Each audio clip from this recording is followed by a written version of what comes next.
कलयुग समापन हो चुका है, सतयुग प्रारंभ हो चुका है। बोले ऐसा क्यों कह रहे हो? पाकिस्तान में संस्कृत का पाठ शुरू हो गया।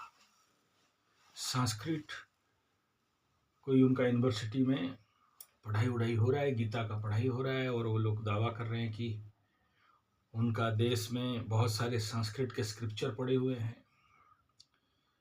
तो शायद ये सतयुग आ गया है मालिका के अनुसार।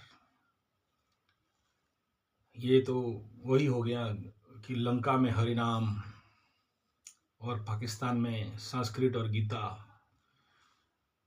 चमत्कार बात है। कोई यूनिवर्सिटी का प्रोफेसर साहब हैं, उनका कोई यूनिवर्सिटी में संस्कृत पढ़ा रहे हैं। सुन के बहुत खुशी भी लगा और दुख भी लगा। दुख इसलिए लगा, खुशी इसलिए लगा कि लंका में हरिनाम हो गया। दुख क्यों लगा बताता हूँ। दुख इसलिए लगा कि भाई कल्कि अवतार में भगवान भी, कल्कि का फिर काम क्या रह गया? कल्कि भगवान आने से जितने ये सारे 56-58 जो कंट्री है, मुछमुंडे गुंडे, जिसका मुछ नहीं उसका कुछ नहीं, टोपी वालों को, अब कल्कि का जो मंत्र है उसमें तो यही बताया गया है कि भाई इनका समूह नाश करेंगे। अगर ये संस्कृत पढ़ लिए, गीता पढ़ लिए, तो फिर उनको तो आध्यात्मिकता, सनातन शक्ति प्राप्त हो जाएगा। क्योंकि ये लोग जो कुछ भी हैं उसके पीछे एक बड़ा रहस्य है जो अभी तक कोई नहीं समझा है कि भाई ऐसा ये लोग क्यों हैं।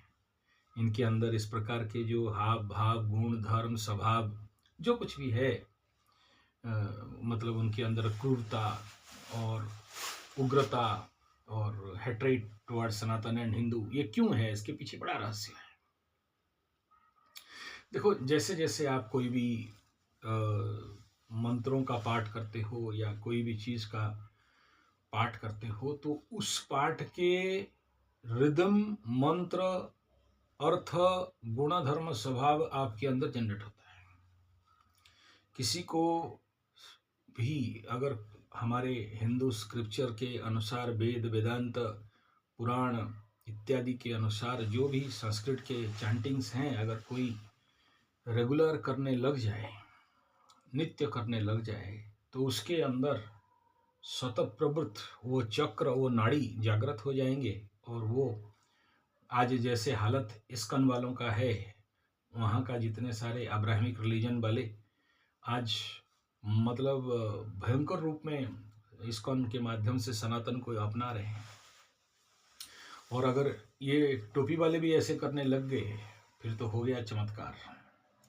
क्योंकि टोपी वाले, मुछमुंडे कंपनी, दाढ़ी वाले अगर इस प्रकार के गीता और संस्कृत का पाठ, चैंटिंग करने लग जाएंगे, और ये एक नशा है। आप देखो, मैं इस फील्ड में, हम लोग तो आजन्म हैं, 50-55 साल से बाप दादा के कारण हम वैसे ही वंश में जन्म हो गए, पंडित वंश में। तो हम जानते हैं कि हर एक मंत्र स्तोत्र का पाठ में क्या होता है, अंदर कौन सा नाड़ी जगता है, और उनका पाठ में क्या होता है। उनका पाठ में उनका जो लिरिक है, उनका जो रिदम है, उनका जो चैंटिंग है, उनका जो प्रोनाउंसिएशन है, उसको अगर माइक लगा के, इतना सारा क्यों चल रहा है कि माइक मत लगाओ, वो जहाँ जहाँ तक सुनेंगे, जहाँ जहाँ तक वो लोग पाठ करेंगे, उनका वो नाड़ी जगेगा। और वो नाड़ी जगने से फिर वही है कि काटो सर, निकालो, गर्दन उतारो, तो सर तन से जुदा कर दो। लेकिन संस्कृत पाठ में वो नहीं हो सकता, वो सब पगला जाएंगे।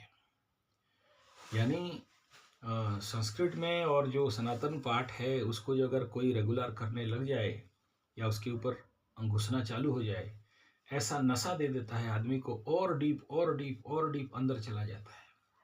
क्योंकि सनातन ह्यूमैनिटी का, मानविकता का एक अमोघ अंतर प्रवेश का एक मार्ग है। और एक बार इसमें जो एडिक्शन लगता है, ऐसा एडिक्शन लग जाता है कि फिर वहाँ से वो निकल नहीं पाता है। लेकिन बाकी जितने सारे मजहब, धर्म हैं, वो ह्यूमैनिटेरियन एनर्जी का नहीं है। वो एक अलग है, उसको मैं बोलूँगा तो ठीक नहीं होगा यहाँ पर, लेकिन वो जिस एनर्जी के द्वारा ड्रिवन हो रहा है, ड्राइव हो रहा है, चल रहा है, संभव तो वो शक्ति कहीं ना कहीं वो पाकिस्तान का लहरी वहरी जहाँ पर ये जो धुरंधर हुआ वहीं आसपास कहीं होगा, वो एपिसेंटर है, वहाँ से ही एनर्जी निकल रहा है। मतलब मजाक के लिए कह रहा हूँ, यानी ऐसा कहीं ना कहीं तो एक सेंटर होगा जहाँ से ऐसे मतलब विश्व के लिए एक प्रकार का अभिशाप बन गया है। कश्मीर के लिए अभिशाप बन गया है, बांग्लादेश के लिए अभिशाप बन गया है, बंगाल के वेस्ट बंगाल के लिए अभिशाप बन गया है। तो ये स्वाभाविक बात है, कोई ना कोई तो एक शक्ति और ऊर्जा काम कर रहा है। आप मानो या मत मानो, हमारे हिंदू सनातन जितने भी देवी देवता हैं, गॉड गॉडेसेस हैं, उदाहरण स्वरूप अब ये जगन्नाथ के पीछे इतना शत्रुता क्यों है, राम के पीछे इतना शत्रुता क्यों है? क्योंकि राम के प्रोनाउंसिएशन में ही, ये वंदे मातरम के प्रोनाउंसिएशन उच्चारण पाठ में ही आपके अंदर स्वतः प्रवृत्ति, ये संस्कृत का पास वो शक्ति है, क्योंकि संस्कृत का हर एक शब्द उसके अंदर उसका मीनिंग छुपा हुआ रहता है। और संस्कृत देवताओं का वाणी शब्द है, उसको आप मानो मत मानो। अच्छा, ये भी समझ लो कि संस्कृत को दिया कौन?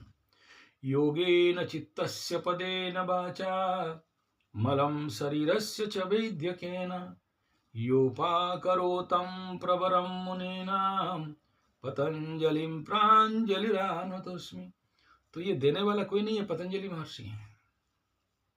और पाणिनि वाला में तो नृत्यावसाने नवपंचवार निन्नादढक्कां नृत्यावसाने सदा कट गया, मतलब नृत्यावसाने नटराज राजो निन्नाद ढक्काम नवपंचवारम। तो शिव भगवान डांस कर रहे थे, तांडव नाच रहे थे, तो निन्नाद ढक्काम, उनका डमरू नवपंचवार 9 और 5 बार बजाए। तो वहाँ से फिर संस्कृत उसका पाणिनि में लेख है। और पतंजलि महर्षि बताते हैं उनका थेसिस संस्कृत कैसे लिखे, तो अलग अलग थेसिस है संस्कृत का, क्योंकि हम लोग बचपन से संस्कृत के ऊपर काम करते हैं, तो संस्कृत व्याकरण एंड बाकी जितने सारे जो अर्नब है, तो जहाँ से ये उत्पादन हुआ है वो संस्कृत शब्द चैंटिंग अगर चालू हो जाए तो समझ लेना कि 100% पाकिस्तान चेंज हो जाएगा। नॉट ओनली पाकिस्तान, जो लोग भी इसका अपने जीवन में उच्चारण करने लग जाएंगे या उसके पीछे वो करने लग जाएंगे, क्या वो तो ऑटोमेटिक थोड़ा सा जहाँ उंगली पकड़ा ये आपको खींचते खींचते खींचते खींचते अंदर ले लेगा। इनको समझ में नहीं आएगा कि हो क्या रहा है उनके साथ, और वही संस्कृत उनका जो अपना जो प्रैक्टिस है उसको ख़त्म कर देगा। आप देख लेना, अगर ये सच में ये सच न्यूज है कि पाकिस्तान में चला, तो फिर क्योंकि इसका हिट वहीं पर होता है। मनोबुद्धि अहंकार चित्तानि नाहम, ये जो निर्वाण षटकम में इसका बात बताया गया है कि अंतर चित्त तक जाके हिट कर जाता है संस्कृत से। और योगेन चित्तस्य मलम शरीरस्य च वैद्यकेन योगेन चित्तस्य पदेन वाचा। तो इस पद के माध्यम से, संस्कृत के माध्यम से, हमारे वाक्यों का, योग के माध्यम से मन का, और चवैद्य के ना शरीर के लिए आयुर्वेद, ये 3 चीज पतंजलि महर्षि दी है। तो संस्कृत पतंजलि महर्षि का देने के पीछे यही रहस्य है कि आपके काय मन वाक्य का शुद्धिकरण और सोचाकरण, सोचता, ठीक है ना।